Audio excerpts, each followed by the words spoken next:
Hello guys, welcome back to another video of my YouTube channel MD Masoom YT. तो ये video देख लो फटाफट, क्योंकि ये क्लास 10th के लिए प्रीवियस ईयर क्वेश्चन है, जो कि मैं एक थोड़े ही वक्त में बना पाया हूँ। हो सकता है आज रात भर का आपको टाइम है, और मैं एक दो तीन और वीडियो अपलोड कर दूंगा 10 क्लास के जो टूरिज्म एंड हॉस्पिटलिटी के बच्चे हैं उनके लिए। ठीक है, तो बढ़िया से देख लो। ये प्रीवियस ईयर है, ऑब्जेक्टिव टाइप है, सब्जेक्टिव टाइप भी मैं बता दूंगा अभी। तो देखो पहला क्वेश्चन क्या बोलता है, वीडियो को लाइक और चैनल सब्सक्राइब कर लेना। ठीक है, चलो बढ़ते हैं। क्वेश्चन क्या बोलता है सबसे पहला, तो सबसे पहला ये बोलता है बाबू कि पर्यटन का मध्य स्थल कौन होता है, यानी पर्यटन के बीच में कौन आता है। कौन कौन आता है, देखो भारतीय रेलवेज, बस कंडक्टर, इनमें से कोई नहीं, या ट्रेवल एजेंट। तो इसका सही ऑप्शन जो होगा वो आपका ट्रेवल एजेंट होगा, क्योंकि ट्रेवल एजेंट ही सारा काम करवाता है पर्यटन का, है ना। इसको सेतु भी बोला जाता है। तो देखो क्वेश्चन नंबर 2 क्या बोलता है, निम्न में से कौन महापर्यटन कहलाता है। महापर्यटन बहुत बड़ा, तो महापर्यटन कौन कहलाएगा, बिग पर्यटन। ठीक है, बड़ा पर्यटन। ये अंतर्राष्ट्रीय भी हो सकता है, बड़ा भी हो सकता है। ठीक है, तो ये बड़ा पर्यटन इसका सही आंसर होगा। चलो थ्री नंबर की ओर बढ़ते हैं। क्या कहता है 3 नंबर, बोलता है जो ग्राहक अधिक समय तक, बोलता है जो भी customer which want to stay in the limited time not, जो ग्राहक लंबे समय तक टिकना चाहते हैं, कहीं जगह पर ठहरना चाहते हैं, उन्हें किस तरह के फैसिलिटीज़ वाले रूम दिए जाते हैं। तो वाणिज्यिक होटल दिए जाते हैं, रिजॉर्ट होटल दिए जाते हैं, आवासीय होटल दिए जाते हैं, या मोटेल दिए जाते हैं। तो इनको जो है ना आवासीय होटल दिए जाते हैं, क्योंकि आवास मतलब ठहरने वाला। इसको इंग्लिश में भी देख लो, इंग्लिश वालों के लिए भी इंपॉर्टेंट है। ठीक है, जो 10 में इंग्लिश से लिखने वाले हैं। तो देखो क्या बोला, customer who want to stay for a longer period prefer कौन सा होटल, कमर्शियल, रिजॉर्ट, मोटेल या रेसिडेंशियल। तो इसको रेसिडेंशियल रिजॉर्ट किया जाता है। ठीक है। मोटेल कहाँ पे स्थित होते हैं, ये 12th में भी था क्वेश्चन, और इसमें भी, मतलब समझ लो कितना इंपॉर्टेंट क्वेश्चन है। ठीक है, देखो मोटेल का मतलब क्या होता है, जो हाईवेज पे हो, कहाँ पे हो, हाईवे पे, उनको कहा जाता है मोटेल। यानी देखो यहाँ पे बोला है motels are located on highways, roadways, इसी साइड या नॉन ऑफ दीज। तो हाईवेज पे, ठीक है, जो राजमार्गों पे होते हैं। एक प्लवमान होटल का उदाहरण क्या है, एक प्लवमान होटल का उदाहरण क्या है। तो प्लवमान का उदाहरण कौन होता है, रिजॉर्ट नहीं, मोटेल नहीं, हाउस बोट होता है। ठीक है, हाउस बोट होता है प्लवमान होटल का एग्जाम्पल। फ्लोटिंग होटल जिसको बोलते हैं, ठीक है, फ्लोटिंग मतलब फ्लोटेल भी बोला जाता है, इसको याद रखना। फ्लोटिंग होटल को फ्लोटेल भी कहा जाता है, ये भी एग्जाम में रह सकता है। तो इसको हाउस बोट भी कहते हैं। ठीक है, चलो जो पानी में तैरता है वो वाला। क्वेश्चन नंबर 6 बोला है, शब्द रेस्तरां जो है, रेस्तरां मतलब रेस्टोरेंट। ठीक है, रेस्टोरेंट कौन देश से उत्पन्न हुआ, अमेरिका, इंग्लैंड, जर्मनी या फिर क्या है, इटली। तो इसका सही आंसर होगा जर्मनी से। ठीक है, जर्मनी के फ्रेंच लोग ज़्यादा हैं, जर्मन में फ्रेंच भी सिखाया जाता है, तो वहाँ से फ्रेंच से ये लैंग्वेज रेस्टोरेंटों से आया है।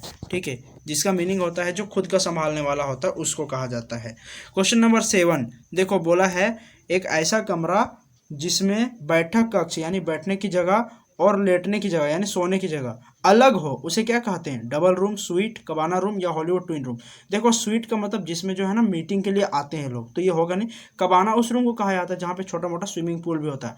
हॉलीवुड ट्विन रूम जो होता है वो काफ़ी बिग होता है और इसमें अलग नहीं होता, तो डबल रूम जो होता है उसको अलग होता है। इसका सही ऑप्शन डबल रूम हो जाएगा। ठीक है, आगे देखो, एक किचन में कौन सा अनुभाग, कोई भी एक किचन जो है उसमें कौन सा ऐसा इंडस्ट्री है उसके अंतर्गत जो क्या कहता है, चाय या कॉफ़ी की आपूर्ति, मतलब चाय और कॉफ़ी को पूरा करता है। Which section is kitchen supplies T और कॉफ़ी। ठीक है, कौन करता है, तो वो आपका गर्म कमरा यानी हॉट रूम जो होता है, वहाँ से ये सब का सप्लाई किया जाता है। तो इसका सही ऑप्शन बी हो जाएगा।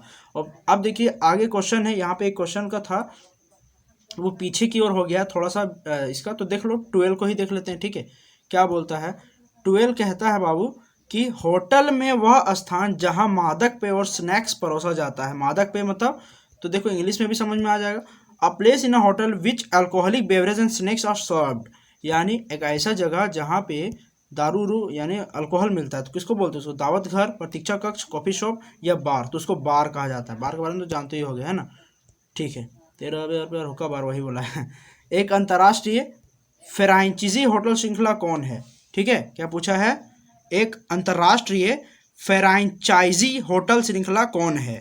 तो इसका सही ऑप्शन कौन होगा, इसका सही ऑप्शन आपका ताजा group, ICT, welcome, Loman tree नहीं, मेरिएट होगा। ठीक है, मेरिएट एक ऐसा ग्रुप है जहाँ पे फ्रेंचाइज होटल का एक चेन बना हुआ है वहाँ पे। क्वेश्चन नंबर 9 जो पीछे छूट गया था उसको देख लो। ठीक है, थोड़ा आगे पीछे पीडीएफ हो गया, उससे कोई दिक्कत नहीं, पीडीएफ अपलोड कर दूंगा मैं। वीडियो को लाइक, चैनल सब्सक्राइब कर देना, एकदम पूरा देख लो वीडियो अच्छे से, और कल एग्जाम दे के आना बढ़िया से। रिकॉर्ड का तात्पर्य क्या होता है, एक प्रकार का डिश है, एक प्रकार का अल्कोहल स्टोर है, एक प्रकार का कटोरा है, या इनमें से कोई नहीं, तो एक प्रकार का अल्कोहल स्टोर है। ठीक है, ये होता है। हाउस कीपिंग विभाग के प्रमुख कौन है, यानी हाउस कीपिंग जो होटल में साफ सफाई करता है उसका विभाग कौन करता है, उसका कार्यकारी हाउस कीपर। इसका सही ऑप्शन कार्य, यहाँ रोंग मार दिया बच्चा, इसका कौन ऑप्शन सही होगा, कार्यकारी हाउस कीपर। ठीक है, चलो जब तुम लोग एग्जाम लिख के आओगे तो उसका फोटो भी हमको भेज देना, ठीक है, इंस्टाग्राम, क्योंकि मैं उसका चेक करूंगा आप लोग कितना सही बनाए कितना गलत। ठीक है, एक ऑर्डर में गड़बड़ देखा गया, किस विभाग को सूचना देना पड़ेगा। अगर कोई एक चीज़ ऑर्डर मंगाए हम, उसमें अगर हमको कुछ गड़बड़ मिला है, ठीक है, तो उसमें आप किसको शिकायत करेंगे, यहीं पे पूछा है, तो आप किसको शिकायत कीजिएगा। ठीक है, किसको ऑर्डर में, तो हाउस कीपिंग को, फ्रंट ऑफिस को, या रूम सर्विस को, या इनमें से कोई नहीं। तो देखो यहाँ पे बात थोड़ा अलग है। ठीक है, अगर कोई ऑर्डर में गड़बड़ किया है तो हम लोग रूम सर्विस को ऑर्डर नहीं देने वाले हैं, क्योंकि वो तो सर्विस करता है ना, हमारे रूम में आता है। तो ऑर्डर में गड़बड़ी किया है तो हमको सूचना तो फ्रंट ऑफिस में जाके देना होगा, क्योंकि फ्रंट ऑफिस कहता है कि अगर हम कुछ गड़बड़ी करते हैं तो उनको वहीं से शुरू सारा आरक्षण रहता है ना आपको। तो रूम तो सर्विस देने वाला होता है, तो रूम सर्विस में हम लोग जाएंगे, वहाँ पे भी बोल सकते हो फ्रंट ऑफिस। तो मेन जो होता है ये आपका फ्रंट ऑफिस होना ही चाहिए। ठीक है, तो ये फ्रंट ऑफिस। रूम सर्विस भी हो सकता है काफ़ी हद तक, क्योंकि ऑर्डर आपका कौन लेके आने वाला है, रूम सर्विस, तो इससे भी मिस्टेक हो सकता है। ठीक है, तो इसका सूचना इन्हीं को दे सकते हो। चलो 12 जो था ऊपर की ओर था, तो 12 को छोड़ो, 13 तो बता ही दिए हैं। अब 14 में देखो क्या बोला है, एक सीमित मेनू तथा स्वयं सेवा का एक भोजन संचालन कौन करता है। सीमित मेनू मतलब कोई चीज़ फिक्स हो उसमें, तो बुफेटेरिया, बार, कैफेटेरिया, इसका सही ऑप्शन होता है कैफेटेरिया। ठीक है, चलो 15 नंबर क्या बोलता है, रेलवे टिकट, यही लास्ट क्वेश्चन है, क्योंकि 15 मार्क्स का ही एग्जाम होता है ऑब्जेक्टिव, 15 मार्क्स का सब्जेक्टिव। पूछा है रेलवे टिकट किस वेबसाइट से ऑनलाइन निकाला जाता है, IRCTC, URCTC, VRCTC, या फिर इनमें से कोई नहीं। तो इसका सही ऑप्शन होगा IRCTC। ठीक है, इसका सही ऑप्शन। तो आई होप ये वीडियो समझ में आया होगा। ठीक है, मिलता हूँ एक और वीडियो, मतलब अभी डालूंगा। ठीक है, उसको भी लाइक और सब्सक्राइब कर देना। ठीक है, चलो मिलते हैं नेक्स्ट वीडियो।